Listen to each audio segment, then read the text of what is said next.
ಸೊಸೆ ಸೊಸೆ ಸೊಸೆ ಸೊಸೆ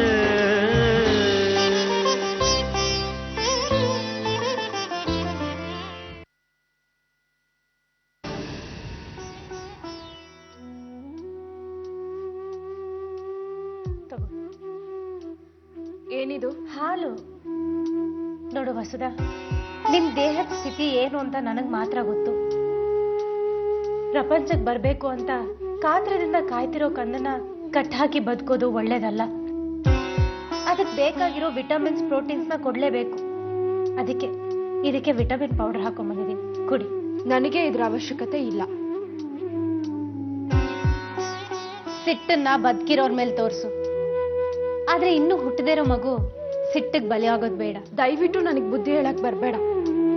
ಯಾವ್ದೋ ಒಂದ್ ರೀತಿ ನೀನ್ ನಿನ್ ಮಗುನ ಚೆನ್ನಾಗ್ ನೋಡ್ಕೋತಿದ್ಯಾ, ನಿನ್ ಸಂಸಾರನ ನೀನ್ ಕಟ್ಕೋತಿದ್ಯಾ. ನನಗ್ ಆ ಭಾಗ್ಯ ಇಲ್ಲ. ಸಿಗೋ ಭಾಗ್ಯನೂ ಹಾಳ್ ಮಾಡಕ್ಕೆ ಅಂತ ಈ ಹಣೆ ಬರಹ ಕಾಯ್ತಾ ಇರತ್ತೆ. ಅದನ್ನ ನಾನು ಹೇಗೋ ಅನುಭವಿಸ್ತೀನಿ. ಸದ್ಯಕ್ಕೆ ನೀನ್ ಇಲ್ಲಿಂದ ಹೊರಡು ಅಷ್ಟೇ. ತಪ್ಪು ವಸುಧಾ, ಉಸಿರಿರೋ ತನಕ ಅವಕಾಶಗಳು ಬರುತ್ತೆ. ಬದುಕೋ ಎಲ್ಲ ಅವಕಾಶಗಳು ಸಾಕು. ಈಗೇನು ನಾನು ಉಸಿರು ಕಳ್ಕೊಂಡು ಈ ಜಗತ್ತಿಗೆ ಟಾಟಾ ಮಾಡ್ಬೇಕಾ? ನಿನ್ಗ ಅವಕಾಶ ಇದೆ, ಯಾಕಂದ್ರೆ ನಿನ್ ರಾಘವ ಬದುಕಿದಾನೆ. ಆದ್ರೆ ನನ್ ಚೇತನ್, ಈ ಹೆಣ್ ಜನ್ಮಾನೆ ಎಷ್ಟು? ಸಾಯೋವರೆಗೂ ಇನ್ನೊಬ್ರು ಭಾರ ಹೊತ್ಕೋಬೇಕು, ಇಲ್ಲ ಅಂದ್ರೆ ಸಾಯೋವರೆಗೂ ಮತ್ತೊಬ್ರಿಗೆ ಭಾರವಾಗಿ ಬದುಕ್ಬೇಕು. ಇಷ್ಟ ಜೀವನ ಅಲ್ಲ ವಸುಧಾ. ನಾನ್ ನಿಂಗೆ ಏನ್ ಅನ್ಯಾಯ ಮಾಡಿದೀನಿ ಅಂತ ನನ್ ಮೇಲೆ ಇಷ್ಟೊಂದು ಕೋಪ ಮಾಡ್ಕೊಂಡಿದ್ಯಾ ನೀನು? ಅಲ್ಲ, ಚೇತನ್ ನಿನ್ ಜೀವನದಲ್ಲಿ ಆಟ ಆಡಕ್ ಹೊರಟಿದ್ದಾನೆ ಅನ್ನೋ ವಿಷಯ ನನಗೆ ಗೊತ್ತಾದಾಗ ಅದನ್ನ ತಪ್ಪಿಸ್ಬೇಕು ಅಂತ ನಿನ್ ಕಾಲೇಜಿಗೆ ಬಂದಿದೆ. ಅದೇ ಚೇತನು ತನ್ನ ಸ್ವಾರ್ಥಕ್ಕೋಸ್ಕರ ಈ ಮನೆ ಆಸ್ತಿ ಹೊಡಿಬೇಕು ಅಂತ ಪ್ಲಾನ್ ಮಾಡಿದ್ದಾನೆ ಅನ್ನೋ ವಿಷಯ ಗೊತ್ತಾದಾಗ ಆ ವಿಷಯನ ಮನೆಯವ್ರಿಗೆ ಗೊತ್ತಾಗೋ ಹಾಗೆ ಮಾಡ್ದೆ. ಅದೇ ನಿನ್ ಚೇತನು ನಿನ್ನ ಮನೆಯಿಂದ ಹೊರಗೆ ಹಾಕಿದಾಗ ನಾನ್ ನಿನ್ನ ಕರ್ಕೊಂಡು ಹೋಗಿ ನನ್ ತಂಗಿ ತರ ನೋಡ್ಕೊಂಡೆ. ಅವನ್ ಬುದ್ಧಿ ಕಲೀಲಿ ಅಂತ ಅವನ್ ಮೇಲೆ ಪೊಲೀಸ್ ಕಂಪ್ಲೇಂಟ್ ಕೊಡಿಸ್ದೆ. ಅದೆಲ್ಲ ಮೀರಿ ನೀನ್ ಅವನನ್ನ ಇಷ್ಟಪಡ್ತಿದ್ಯಾ ಅನ್ನೋ ವಿಷಯ ನನಗೆ ಗೊತ್ತಾದಾಗ ನಿನಗೋಸ್ಕರ ಆ ಹೆಣ್ಣು ಬಾಕ ಮದನ್ ಮೋಹನ್ನ ಮದ್ವೆ ಆಗಕ್ ಸಿದ್ಧವಾಗಿದ್ದೆ. ನಾನು ಇಷ್ಟೆಲ್ಲ ಮಾಡಿದ್ದು ನಿನ್ನ ಒಳ್ಳೇದಕ್ಕೋಸ್ಕರ ಅಲ್ವಾ ವಸುಧಾ? ಒಳ್ಳೇದ್ ಮಾಡ್ಬೇಕು ಅಂತ ಬಯಸೋರು ಇಷ್ಟೆಲ್ಲ ಅನ್ನಿಸ್ಕೋಬೇಕಾ? ನೋಡು, ನಾನು ಯಾವತ್ತೂ ನಿನಗ್ ಒಳ್ಳೇದನ್ನೇ ಬಯಸಿದ್ದೀನಿ, ಒಳ್ಳೇದೇ ಮಾಡಕ್ ಹೊರಟಿದ್ದೀನಿ. ನಿನಗೆ ಯಾಕಿದೆಲ್ಲ ಅರ್ಥ ಆಗ್ತಿಲ್ಲ? ಸರಿ, ಆಗಿರೋದ್ರ ಬಗ್ಗೆ ಎಲ್ಲ ಆಮೇಲೆ ಯೋಚನೆ ಮಾಡು. ಸದ್ಯಕ್ಕೆ ನಿನ್ನಿಂದ ಈ ಮಗುಗೆ ಒಳ್ಳೇದಾಗ್ಬೇಕಾಗಿದೆ. ಹಲ್ಕು ತಗೋ.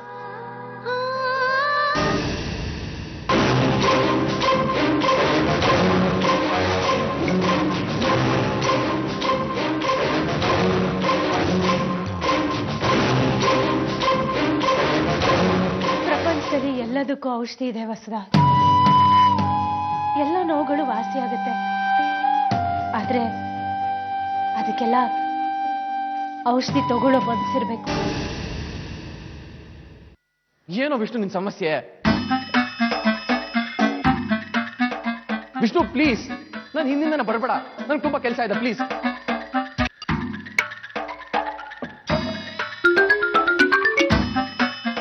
ಏನಿವಾಗ ಮಾತಾಡ್ಬೇಕು ತಾನೆ? ಕೆಲಸ ಇದೆ, ಮುಗಿಸ್ಬಿಟ್ಟು ಬರ್ತೀನಿ, ಆಮೇಲೆ ಮಾತಾಡೋಣ. ಕುಚ್ಕೋ ಕುಚ್ಕೋ ಕುಚ್ಕೋ ಕುಚ್ಕೋ ಕುಚ್ಕೋ ಕೂತ್ಕೊಳ್ಳೋ. ಮೊನ್ನೆಯಿಂದ ಕೀರ್ತಿ ಅವ್ರ ಆಫೀಸಿಗೆ ಬಂದಿಲ್ಲ ಕಣೋ. ಒಂದು ಫೋನು ಇಲ್ಲ. ಫೋನ್ ಮಾಡಿದ್ರೆ ರಿಸೀವ್ ಮಾಡಲ್ಲ. ಅವ್ರ ಹಾಸ್ಟೆಲ್ ಹತ್ರ ಹೋಗಿದ್ದೆ, ಅಲ್ಲೂ ಇಲ್ಲ ಕಣೋ. ಅವ್ರ ಫ್ರೆಂಡ್ ಸುಧಾ ಅಂತ ಇದ್ರು, ಅವರು ಸಿಕ್ಲಿಲ್ಲ ಕಣೋ. ಅದಕ್ಕೆ ನಾನು ಏನ್ ಮಾಡ್ಲಿ? ಗೆಸ್ ಮಾಡು. ನೀನ್ ಗೆಸ್ ಮಾಡಿದ್ರೆ ಕರೆಕ್ಟಾಗಿ ಮಾಡ್ತೀಯ. ಕುಚಕು, ಅಕಸ್ಮಾತ್ ಅವ್ರ ಗಂಡ ಏನಾದ್ರೂ ಕರ್ಕೊಂಡು ಹೋದ್ನಾ? ಚಾನ್ಸೇ ಇಲ್ಲ ಅಲ್ವಾ? ಗರ್ಭಿಣಿ ಆಗಿರೋ ಹೆಂಗಸಿಗೆ ಡೈವರ್ಸ್ ಕೊಡೋಕ್ ಹೋದವನು ಅವನ್ ಕರ್ಕೊಂಡು ಹೋಗಿರೋಕ್ ಸಾಧ್ಯವೇ ಇಲ್ಲ. ಪಾಪ ಕೀರ್ತಿ ಅವರಿಗೆ ದೇವ್ರ ಮೇಲೆ ಭಕ್ತಿ ಜಾಸ್ತಿ. ಅವ್ರ ಮನಸ್ಸಿನ ಕ್ಷೋಭೆ ತಡ್ಕೊಳಕ್ಕಾಗದೆ ತೀರ್ಥಯಾತ್ರೆಗೆ ಏನಾದ್ರೂ ಹೋಗ್ಬಿಟ್ರ? ಏನಾಗಿರ್ಬೋದು ಗೆಸ್ ಮಾಡೋ ಪ್ಲೀಸ್. ಅಂಥದ್ದೇನು ಆಗಿರಲ್ಲ ಕಣೋ. ಯಾರೋ ಮಹಿಳಾ ಆಯೋಗದವರು ಅವ್ರ ಮನೆಯವ್ರನ್ನ ಹೆದರ್ಸಿ ಇವ್ರನ್ನ ಕರ್ಕೊಂಡೋಗಿ ಬಿಟ್ಟು ಬಂದಿರ್ಬೋದು ಅಷ್ಟೇ. ಅಂದ್ರೆ ಗಂಡನ ಮನೆಗೆ? ಹಾಗೆ ಅಂದ್ಕೋ. ಈಗ ನನ್ನ ಕೆಲಸ ಮಾಡಕ್ ಕರೆಕ್ಟ್, ಹೀಗೂ ಆಗಿರ್ಬೋದಲ್ವಾ? ಕರೆಕ್ಟ್ ಕಣೋ. ನೀನ್ ಗೆಸ್ ಮಾಡಿದ್ರೆ ಕರೆಕ್ಟಾಗಿ ಮಾಡ್ತೀಯ ಕುಚಿಕ್ಕು. ನಿನಗೆ ಒಳ್ಳೆ ಟ್ಯಾಲೆಂಟ್ ಇದೆ. ನೀನೇನಾದ್ರೂ ಕಥೆ ಕಾದಂಬರಿ ಬರೆದ್ರೆ ಕನ್ನಡದ ನೆಕ್ಸ್ಟ್ ಜ್ಞಾನಪೀಠ ನಿನಗೆ ಕಣ. ಇನ್ನು ಬೇರೆ ಏನೇನು ಆಪ್ಷನ್ಸ್ ಇರ್ಬೋದು? ವಿಷ್ಣು ಪ್ಲೀಸ್ ನನ್ನ ಕೆಲಸ ಮಾಡಕ್ ಬಿಡು. ಓಕೆ ಓಕೆ, ನಾನು ಏನೇನು ಆಪ್ಷನ್ಸ್ ಇರ್ಬೋದು ಅಂತ ಯೋಚನೆ ಮಾಡ್ತೀನಿ, ನೀನ್ ಕೆಲಸ ಮಾಡು. ಚೆಲುವೆ ಎಲ್ಲಿರುವೆ ಮನವ ಕಾಡುವ ರೂಪಸಿಯೇ.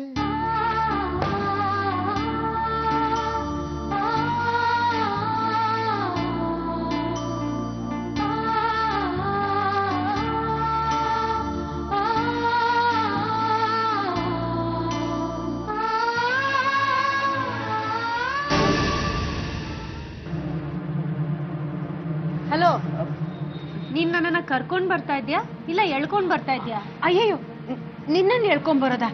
ಇಲ್ಲ ಕೀರ್ತಿ, ಕರ್ಕೊಂಡೇ ಬಂದೆ. ಕೇಳ್ದೆ ಕರ್ಕೊಂಡ್ ಬರೋದು, ಹೇಳ್ದೆ ಇನ್ನೊಬ್ರು ಮನೆ ನುಗ್ಗದು, ಎರಡೂ ತಪ್ಪೆ. ಸಾರಿ, ಕೇಳೋಷ್ಟು ಟೈಮ್ ಇರ್ಲಿಲ್ಲ, ಅದಕ್ಕೆ ಕರ್ಕೊಂಡ್ ಬಂದೆ.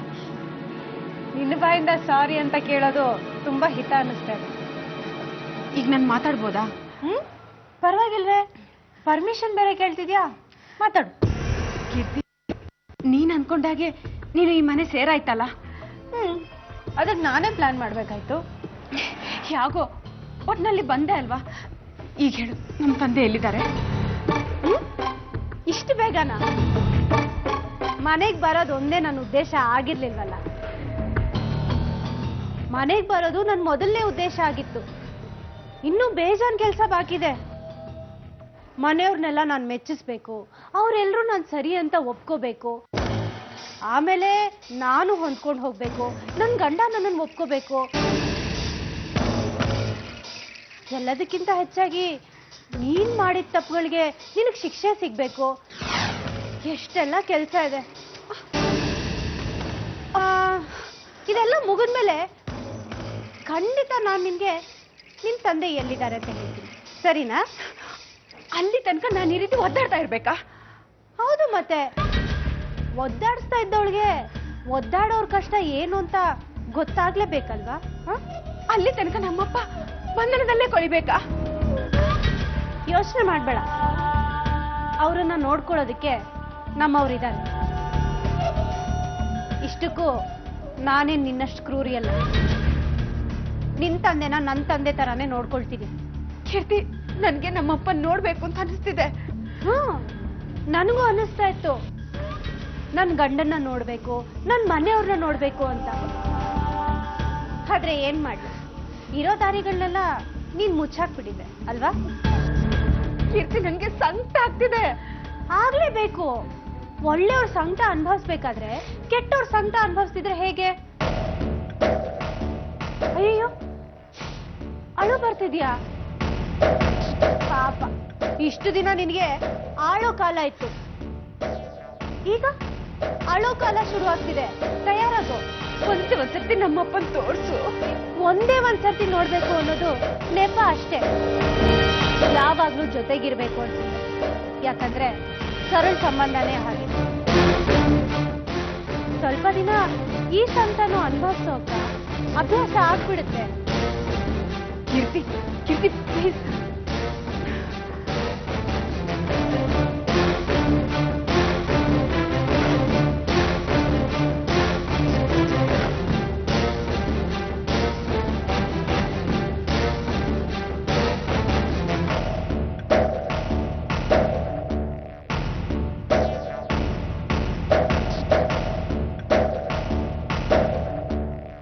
ಯಾಕಮ್ಮ ಮುಖ ಒಂಥರ ಮಾಡ್ಕೊಂಡು ಕೂತಿದೀಯಾ?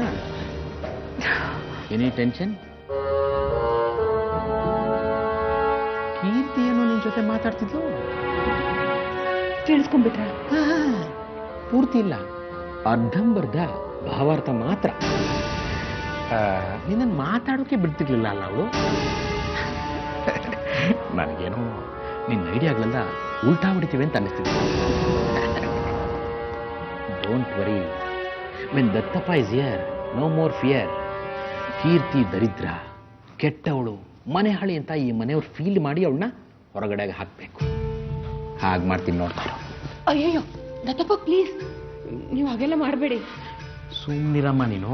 ರಾಘವ ಅವಳನ್ನ ಕಂಡ್ರೆ ಜಿರಳೆ ಕಂಡ ಹಾಗೆ ಆಡಬೇಕು. ಹಾಗೆ ಮಾಡ್ತೀನಿ. ನನ್ನ ಕೆಪಾಸಿಟಿ ನಿನ್ಗಿನ್ನೂ ಗೊತ್ತಿಲ್ಲ. ಏನ್ ಮಾಡ್ತೀರಾ? ಅಲ್ಲಮ್ಮ, ನನ್ನ ಮಗಳಿಗೆ ಒಳ್ಳೇದಾಗ್ಲಿ ಅಂತ ಕೀರ್ತಿನ ಕರ್ಕೊಂಡು ಬಂದು ಈ ಮನೆಗೆ ಬಿಟ್ಟಿದ್ಯಾ. ಅದೇ ಕೀರ್ತಿ ಕೆಟ್ಟವಳು ಅಂತ ಪ್ರೂವ್ ಮಾಡೋ ಅವಕಾಶ ನನಗೆ ಕೊಡು. ಪ್ಲೀಸ್ ದತ್ತಪ್ಪ, ನೀವು ಹಾಗೆಲ್ಲ ಮಾಡಕ್ ಹೋಗ್ಬೇಡಿ. ಯಾಕೆ? ಮಾಡೋ ಸಹಾಯನೆಲ್ಲ ನೀನೊಬ್ಳೆ ಮಾಡಿ ನೀನೊಬ್ಳೆ ಪುಣ್ಯ ಕಟ್ಕೋಬೇಕು ಅಂತಿದ್ಯಾ? ಬೇಡ ಬೇಡ ಬೇಡ. ಈಗಾಗಲೇ ನೀನು ಮಾಡಿರೋ ಸಹಾಯನ ನಾನು 7 ಜನ್ಮಕ್ಕೂ ತೀರ್ಸೋಕ್ಕಾಗಲ್ಲ. ಅಟ್ಲೀಸ್ಟ್ ಒಂದಿನ ಜನ್ಮದಲ್ಲಾದ್ರೂ ನಿನ್ನ ಮಗನ ಹುಟ್ಟಿ ಅದನ್ನ ತೀರಿಸ್ಕೋಬೇಕು ಅಂತ ಅನ್ಕೊಂಡಿದ್ದೀನಿ. ಅದಕ್ಕೂ ಕಲ್ಲು ಹಾಕ್ಬೇಡಮ್ಮ ನೀನು. ಆಟ ಆಡೋಕೆ ನನಗೊಂದು ಅವಕಾಶ ಕೊಡು. No no no no no more ideas. Idea ನಂದು, ರಿಸ್ಕು ನಂದು. ನಿಮ್ಮ ದತ್ತಪ್ಪನಿಗೆ ಈ ರಿಸ್ಕು ಅನ್ನೋದು ಒಂದು ರೀತಿ ರಸ್ಕ್ ತಿಂದ ಹಾಗೆ. ನೋಡ್ತಾ ಇರು, ಆಟ ನಾನು ಆಡ್ತೀನಿ, ಮಜಾ ನೀನ್ ತಗೋ. ದತ್ತಪ್ಪ ದತ್ತಪ್ಪ ದತ್ತಪ್ಪ! ಅಯ್ಯೋ ದೇವ್ರೆ, ಇವನೇನೋ ಮಾಡಕ್ ಹೋಗೋದು, ಕೀರ್ತಿ ಅದನ್ನ ನಾನ್ ಮಾಡ್ದೆ ಅನ್ಕೊಳ್ಳೋದು, ಆಮೇಲೆ ಅವಳು ನಮ್ಮಪ್ಪನಿಗೆ ಟಾರ್ಚರ್ ಕೊಡೋ ಹಾಗಾದ್ರೆ ಇಷ್ಟು ಕಡಿಮೆ ಏನ್ ಮಾಡ್ಬೋದು?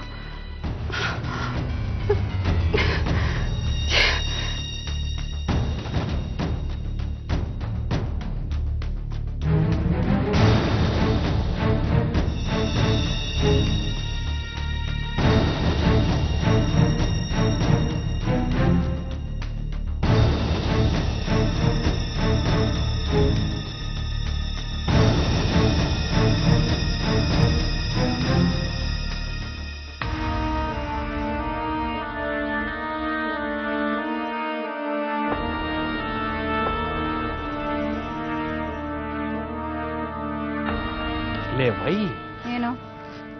ಒಂದು ಹೆಣ್ಣನ್ನ ಕೆಟ್ಟವಳು ಅಂತ ತೋರ್ಸೋಕೆ ಏನೇನು ಐಡಿಯಾ ಇದೆಯೇ? ಮೊದಲು ಇಂಥ ಕೆಟ್ಟ ಆಲೋಚನೆಗಳನ್ನ ಬಿಡ್ರಿ. ಅಯ್ಯೋ ದಡ್ಡಿ, ಕೆಟ್ಟ ಆಲೋಚನೆ ಒಮ್ಮೊಮ್ಮೆ ಒಳ್ಳೇದಕ್ಕೆ ಸಹಾಯ ಮಾಡುತ್ತೆ ಕಣೆ. ಮನೇಲಿ ಒಂದು ಹೆಣ್ಮಗಳು ಹಾಳಾಗಿ ಕೂತಿದ್ದಾಳೆ. ಅವಳಿಗೆ ಯಾರು ಶಾಪ ತಟ್ಟಿದ್ಯೋ ಏನೋ. ಹೀಗಿರುವಾಗ ಮತ್ತೊಂದು ಹೆಣ್ಣನ್ನ ಕೆಟ್ಟವಳನ್ನಾಗಿ ಮಾಡೋ ನಿಮ್ಮ ದುರ್ಬುದ್ಧಿಗೆ ಏನು ಹೇಳಬೇಕು ನಂಗಂತೂ ಅರ್ಥ ಆಗಲ್ಲ. ನಿನಗೆ ಯಾವತ್ತು ಏನು ತಾನೇ ಅರ್ಥ ಆಗುತ್ತೆ? ಸರಿ ಬಿಡು, ಕೀರ್ತಿ ಸರಿ ಇಲ್ಲ, ಅವಳ ಗುಣ ನಡವಳಿಕೆ ಎರಡೂ ಸರಿ ಇಲ್ಲ. ರಾಘವ ಅವಳನ್ನ ಮದುವೆ ಆಗಿದ್ರು ಸರಿ, ಅವಳು ನಮ್ಮ ಸಂಸಾರಕ್ಕೆ ಲಾಯಕ್ಕಲ್ಲ ಅಂತ ನಾನೇ ಪ್ರೂವ್ ಮಾಡ್ತೀನಿ. ಆಗ ಆ ಕೊಂಡಿ ಕಟ್ಟಾಗೋದು, ರಾಘವ ಹೊಸದನ್ನ ಕೈ ಹಿಡಿಯೋದು. ಅಂಥ ಕೆಲಸಗಳನ್ನೆಲ್ಲ ನನಗೊಪ್ಪಿಸ್ಬೇಡಿಪ್ಪ. ಹಾಗೆ ಇನ್ನೊಬ್ಬರನ್ನ ಹಾಳು ಮಾಡೋ ಅಂಥ ಕೆಲಸನ ನೀವು ಮಾಡಬೇಕು. ಅಲ್ವೇ, ಇಷ್ಟು ದಿನ ಆ ಕೀರ್ತಿ ಅನ್ನೋಳು ಮನೆಯಿಂದ ಆಚೆ ಇದ್ಲು ತಾನೆ. ಇಷ್ಟು ದಿವಸ ಹೊರಗಡೆ ಇದ್ಮೇಲೆ ಎಲ್ಲೋ ಒಂದ್ ಕಡೆ ಏನೋ ಒಂದು ಎಡವಟ್ಟು ಮಾಡ್ಕೊಂಡೇ ಇರ್ತಾಳೆ. ಅದನ್ನ ಪತ್ತೆ ಹಚ್ಚಿ ಎಲ್ಲರ ಮುಂದೆ ಹೇಳ್ಬಿಟ್ರೆ ನಾನು ಅನ್ಕೊಂಡಿರೋ ಕೆಲಸ ಆಗುತ್ತೆ. ಅಲ್ರಿ, ಅದು ತಪ್ಪಾಗಲ್ವಾ? ನೀನ್ ತೆಪ್ಪಗಿರೋಕ್ಕಾಗಲ್ವಾ? ಅಲ್ವೇ, ನಾನೇನು ಅವಳ ಮೇಲೆ ಹೊಸದಾಗಿ ಆರೋಪ ಹೊರಿಸ್ಬೇಕು ಅಂತ ಪ್ರಯತ್ನ ಪಡ್ತಿದ್ದೀನ? ಅವಳು ಮಾಡ್ಕೊಂಡಿರಬಹುದಾದ ತಪ್ಪನ್ನ ಹುಡುಕಿ ಸಿಕ್ಕಾಕ್ಸ್ಬೇಕು ಅಂತಿದ್ದೀನಿ. ಅದರಲ್ಲಿ ಯಾವ ತಪ್ಪಿರುತ್ತೆ? ಒಟ್ಟಲ್ಲಿ ಕೀರ್ತಿ ಕ್ಯಾರೆಕ್ಟರ್ ಸರಿ ಇಲ್ಲ ಅನ್ನೋದನ್ನ ಮನೆಯವ್ರ ಮುಂದೆ ತೋರಿಸ್ಬೇಕು. ಆಗ ಯಾವ ಮಹಿಳಾ ಆಯೋಗದವರು ಏನು ಮಾಡ್ಕೊಳಕ್ಕಾಗಲ್ಲ. ಯಾಕೋ ನೀವು ಮಾಡೋ ಕೆಲಸ ನನಗೆ ಬೇಡ ಅನಿಸ್ತಿದೆ. ಸಾಕು ಸುಂಡಿರೆ. ನಾನು ನಿನ್ನ ಮದುವೆ ಆದ ದಿವಸದಿಂದ ನೋಡ್ತಾನೆ ಇದ್ರಿ, ನಾನೇನೇ ಮಾಡಿದ್ರೂ ತಪ್ಪು ಅನ್ಸುತ್ತೆ ನಿಮಗೆ. ನಾನು ಮಾಡ್ತಾ ಇರೋದು ಒಳ್ಳೆ ಉದ್ದೇಶಕ್ಕೆ. ಮಗಳ ಜೀವನ ಸರಿ ಹೋಗೋಕೆ ಈ ತಂದೆ ಯಾವ ರಿಸ್ಕ್ ಬೇಕಾದರೂ ತಗೋತಾನೆ. ಸದ್ಯಕ್ಕೆ ನನಗೊಂದು ದಾರಿ ಬೇಕು ಅಷ್ಟೇ. ಆ ದಾರಿನ ದೇವರು ತೋರಿಸ್ತಾನೆ ಅನ್ನೋ ನಂಬಿಕೆ ನನಗಿದೆ. 1000 ಸುಳ್ಳು ಹೇಳಿ ಒಂದು ಮದುವೆ ಮಾಡಿಸ್ಬೇಕು ಅನ್ನೋ ಗಾದೆ ಹೇಗಿದೆಯೋ ಹಾಗೆ 1000 ಅಪರಾಧ ಮಾಡಾದ್ರೂ ಸರಿ, ನನ್ನ ಮಗಳ ಜೀವನ ಸರಿ ಮಾಡಬೇಕು ಅಷ್ಟೇ.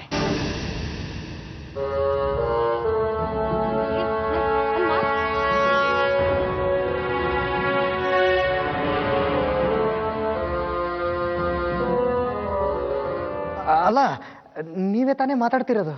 ಹೌದು, ನಾನೇ. ಅಲ್ಲ, ನಿಮ್ಮನ್ನ ನಾನು ಎಷ್ಟು ಹುಡುಕಾಡ್ದೆ ಗೊತ್ತಾ ಕೀರ್ತಿ ಅವ್ರೆ? ನೀವು ಯಾಕೆ ಕೆಲ್ಸಕ್ಕೆ ಬರ್ತಿಲ್ಲ? ಜೀವನದಲ್ಲಿ ತುಂಬಾ ಮುಖ್ಯವಾದ ಕೆಲಸ ಒಂದು ಬಾಕಿ ಇತ್ತು, ಅದನ್ನ ಮುಗ್ಸೋಕ್ ಬಂದಿದ್ದೀನಿ. ಕೀರ್ತಿ ಅವರೇ, ಜೀವನದ ಯಾವುದೇ ಕೆಲಸ ಮಾಡಬೇಕು ಅಂದ್ರೂ ಸಂಬಳ ಬರೋ ಕೆಲಸ ಮಾಡಲೇಬೇಕಲ್ವಾ? ದುಡಿಯೋ ಸಂಬಳ ಯಾವತ್ತಿದ್ರೂ ಪರ್ಸಿಗೆ ಹಿತ ಕೊಡುತ್ತೆ ವಿಷ್ಣುವರೇ, ಪರ್ಸನಲ್ ಜೀವನಕ್ಕಲ್ಲ. ಕೀರ್ತಿ ಅವರೇ, ನಾನು ನಿಮ್ಮ ಪರ್ಸನಲ್ ಜೀವನಕ್ಕೆ ಹಿತ ಅನ್ನೋದು ಸಿಗ್ಲಿ ಅಂತ ಒದ್ದಾಡ್ತಿದ್ದೀನಿ. ನೀವು ಬಿಡಿ, ತುಂಬಾ ಒಳ್ಳೆಯವರು. ಬೇರೆ ಯಾರೋ ಕಷ್ಟ ಅನುಭವಿಸ್ತಿದ್ದಾರೆ ಅಂದ್ರೆ ಅದನ್ನ ತಡ್ಕೊಳಕ್ಕಾಗ್ದೆ ಅವ್ರ ಸಹಾಯಕ್ಕೆ ಬರೋರು. ಕೀರ್ತಿ ಅವರೇ, ಅಷ್ಟೆಲ್ಲ ನನ್ನನ್ನು ಹೊಗಳ್ಬೇಡಿ. ನಾನೇನು ಮಾಡಿದ್ದೀನಿ ಮಹಾ? ನಾನಿನ್ನೂ ಮಾಡಬೇಕಾಗಿರೋದು ತುಂಬ ಇದೆ. ಅದಕ್ಕೆಲ್ಲ ನಿಮ್ಮ ಸಹಕಾರ ಬೇಕು. ನಿಮ್ ಒಳ್ಳೆತನಕ್ಕೆ ನನ್ನ ಸಹಕಾರ ಯಾವತ್ತೂ ಇರುತ್ತೆ. ಆದರೂ ಕೀರ್ತಿಯವರೇ, ನಿಮ್ಮ ಜೊತೆ ತುಂಬ ಮಾತಾಡಬೇಕು ಅನಿಸ್ತಿದೆ. ಎಷ್ಟೋ ವಿಷಯಗಳನ್ನ ನಿಮ್ಮ ಜೊತೆ ಹಂಚ್ಕೋಬೇಕು ಅನಿಸ್ತಿದೆ. ಅದಕ್ಕೇನಂತೆ, ನಾನು ಖಂಡಿತ ನಿಮಗ್ ಸಿಗ್ತೀನಿ. ಸದ್ಯಕ್ಕೆ ಅದಾಗದೆ ಇರ್ಬೋದಷ್ಟೇ. ಪರವಾಗಿಲ್ಲ ಪರವಾಗಿಲ್ಲ, ಟೇಕ್ ಯುವರ್ ಓನ್ ಟೈಮ್. ಆದರೆ ಯಾವುದೇ ಕಾರಣಕ್ಕೂ ನಾನಿಲ್ಲ ಅಂತ ಅನ್ಕೋಬೇಡಿ, ನನ್ನನ್ನು ಮರಿಬೇಡಿ. ಛೇ, ಕಷ್ಟ ಕಾಲದಲ್ಲಿ ನನ್ನ ಜೊತೆ ನಿಂತು ನನಗೆ ಸಹಕಾರ ಕೊಟ್ಟಿದ್ದೀರಿ. ನಿಮ್ಮನ್ನ ನನ್ನ ಜೀವನದಲ್ಲಿ ಮರೆಯೋದಕ್ಕೆ ಸಾಧ್ಯನೇ ಇಲ್ಲ. ಜೀವನ ಪೂರ್ತಿ ಮರೆಯೋಕ್ಕಾಗಲ್ಲ ಅಂದ್ರೆ ಯಾವನೋ ಲವ್ವರೇ ಇರಬೇಕು. ಈಗ ಮುಖ್ಯವಾದ ವಿಷಯಕ್ಕೆ ಬರ್ತೀನಿ ಕೀರ್ತಿಯವರೇ. ಸದ್ಯಕ್ಕೆ ನನಗೆ ಟೈಮ್ ಇಲ್ಲ. ಟೈಮ್ ಸಿಕ್ಕಾಗ ನಾನೇ ಫೋನ್ ಮಾಡ್ತೀನಿ ವಿಷ್ಣು ಅವರೇ. ಆಯ್ತಾಯ್ತು, ನಿಮ್ಮ ಜೊತೆ ಮಾತಾಡಿದ್ನಲ್ಲ ಅಷ್ಟು ಸಾಕು. ಇಷ್ಟಕ್ಕೂ ಈಗ ನೀವು ಎಲ್ಲಿದ್ದೀರಾ? ಎಲ್ಲಿರ್ಬೇಕೋ ಅಲ್ಲಿದ್ದೀನಿ. ಯಾವ ತೊಂದರೆನೂ ಇಲ್ಲ ವಿಷ್ಣು ಅವರೇ. ಮುಂದಿನ ಸರ್ತಿ ಫೋನ್ ಮಾಡಿದಾಗ ಅಡ್ರೆಸ್ ಹೇಳ್ತೀನಿ. ಆಗ ನೀವೇ ಬರ್ತೀರಲ್ಲ, ಆಗ ಕೂತ್ಕೊಂಡು ಎಲ್ಲ ವಿಷಯನೂ ಡೀಟೇಲ್ ಆಗಿ ಹೇಳಿ. ಅಯ್ಯಯ್ಯೋ, ಆಗ್ಲಿ, ಅದಕ್ಕೇನಂತೆ. ನಿಮ್ಮ ಫೋನ್ಗೋಸ್ಕರನೇ ಕಾಯ್ತಿರ್ತೀನಿ. ಅಮ್ಮ ಹೇಗಿದ್ದಾರೆ? ಅವಳು ಬಿಡಿ, ಯಾವಾಗ್ಲೂ ನಿಮ್ಮದೇ ಯೋಚನೆ ಕೀರ್ತಿಯವರೇ. ಕೀರ್ತಿನ ಹುಷಾರಾಗಿರಕ್ಕೆ ಹೇಳಪ್ಪ, ಅವಳ ಪಾಲಿಗೆ ಈ ಮುದುಕಿನೂ ಇದ್ದಾಳೆ ಅಂತ ಯಾವಾಗ್ಲೂ ಹೇಳ್ತಿರ್ತಾಳೆ. ವಿಷ್ಣು ಅವರೇ, ಯಾವತ್ತಾದ್ರೂ ಒಂದ್ಸಲ ನಿಮ್ಮ ಮನೆಗೆ ಬಂದು ನಿಮ್ಮ ತಾಯಿ ಆಶೀರ್ವಾದ ತಗೊಳ್ಬೇಕು. ನಾ ಖಂಡಿತ ಬರ್ತೀನಿ, ಆಯ್ತಾ? ಬಾಯ್ ಕೀರ್ತಿಯವರೇ. ಬಾಯ್. ಓಂ ಸಾಯಿ ರಾಘವೇಂದ್ರ ಗುರು ವಿಷ್ಣುವರ್ಧನ. ಆ ಫೈಲ್ ಇಷ್ಟು ದಿವಸ ಕಾಯ್ದಿದ್ದಕ್ಕೆ ಒಳ್ಳೆ ಕ್ಲೂನೇ ಸಿಕ್ಕಿದೆ. ಅವನ ನಂಬರ್ ಹಿಡಿದಾಕಿ ಅವನು ಯಾರು ಅಂತ ಪತ್ತೆ ಹಚ್ಚಬೇಕು. ಹಚ್ತೀನಿ.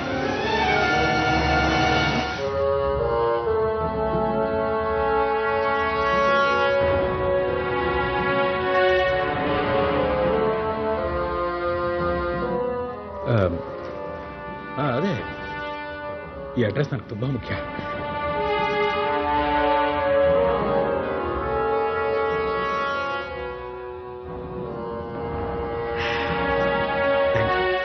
Thank you very much mister Arun.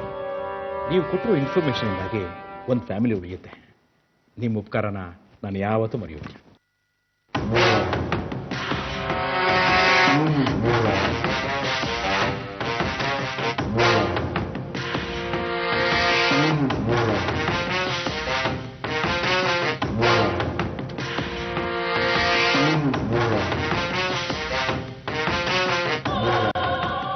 Mister Vishnu, address ಪ್ರೂಫ್ಗೆ ಆಫೀಸ್ ಅಡ್ರೆಸ್ ಕೊಟ್ಟಿದ್ಯಲ್ಲ? ಡೋಂಟ್ ವರಿ, ನಾನು ಆಫೀಸ್ಗೆ ಬರ್ತೀನಿ. ಕೀರ್ತಿ ಲವ್ವರ್ ಆಗಿ ನೀನು ನನಗೆ ತುಂಬಾ ಸಹಾಯಕ್ಕೆ ಬರ್ತಿದ್ಯಾ. ಗಂಡ ಸಿಗ್ಲಿಲ್ಲ ಅನ್ನೋ ಕಾರಣಕ್ಕೆ ಮತ್ತೊಬ್ಬನ ಲವ್ ಮಾಡಿ ಮತ್ತೆ ಗಂಡನ ಮನೆಗೆ ಬಂದು ಒಕ್ಕರಿಸಿರೋ ಆ ಕೀರ್ತಿನ ಯಾವುದೇ ಕಾರಣಕ್ಕೂ ನಾನಂತೂ ಸಹಿಸೋದಿಲ್ಲ. ಅವಳು ತೊಲಗಬೇಕು. ಅವಳು ತೊಲಗಿದ್ರೇನೆ ನನ್ನ ಮಗಳ ಬಾಳಿಗೆ ಬೆಳಕು. ಕೀರ್ತಿ, ನೋಡ್ತಾ ಇರು, ಈ ಸರ್ತಿ ಸರಿಯಾಗಿ ಸಿಕ್ಕಾಕೋತೀಯ.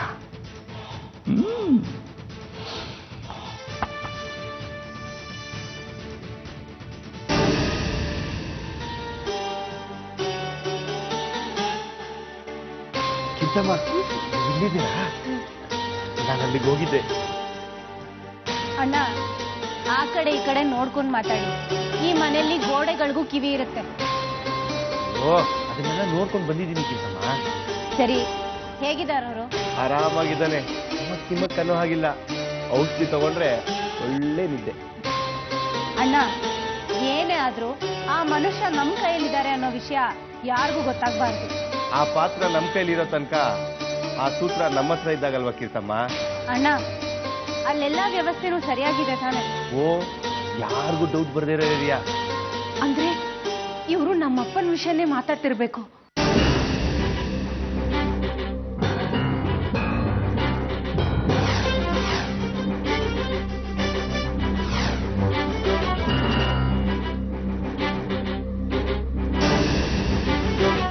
ಸೊಸೆ